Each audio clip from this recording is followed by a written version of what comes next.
I will never forget 9/11/2001. I was working at a printing shop in Newington, Virginia, when I heard from a friend that grew up in the Bronx that a plane had hit the first Twin Tower. Not knowing anything, was going on.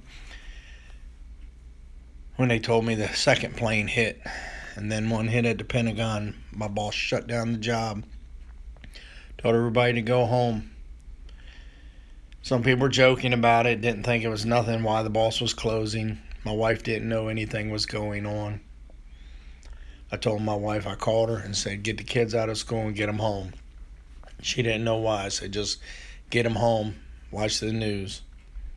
I got in my car, started driving south on 95 out of Newington, Virginia, trying to get to Fredericksburg. All the state troopers going north, nobody in traffic going south. I hit 120 mile an hour all the way home in an old 1992 Chevy Lumina. It was, I got there in about 20 minutes, which was usually an hour's drive. I got home. My family was home.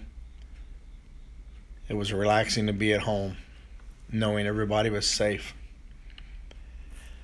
I was so worn out, I wanted to just take a nap on the couch, and that's what I did. I knew my kids were home, my wife was home, we were safe. Later that week, I went to a football game. They played the national anthem, and people stood, and people hugged each other. We talked to each other. There was just something different. The churches started filling up again. Churches were overflowing. It was like a revival. People were coming back. I tell you, I thought it was the end of the world. I didn't know what was going on that day.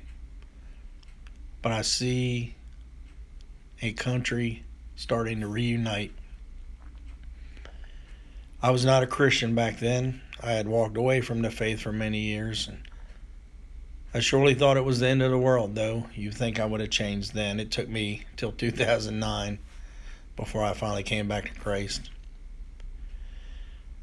But I still remember this very well. I still look at these pictures in horror, knowing the families that lost their loved ones that day, not knowing what was going to happen when those victims went to work that day. It's very sad we are not there anymore. We have broke apart. People won't stand for the anthem. They say it's racist. So many are hating on the cops and authority. People are walking away from God.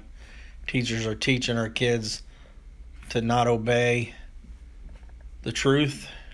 Don't listen to it.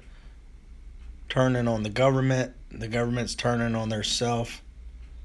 I don't know how long this world can sustain what's going on. The Bible speaks of these days. I believe they're getting close. If we're not on the last day now. I believe Christians are going to be being persecuted in this country. I heard there's a party that wants to stop Christians from talking and getting involved in anything. It's very sad. They're trying to silence us. They're trying to take away our rights, our God-given rights that were reiterated in our United States Constitution. Lawlessness is going to be the new norm, the way things are going. And we need to stand strong as a country together and never forget what happened and that there's evil in this world. And so many more now are falling for it and not wanting to abide by the laws and authority, especially the authority of God. Just continue to pray.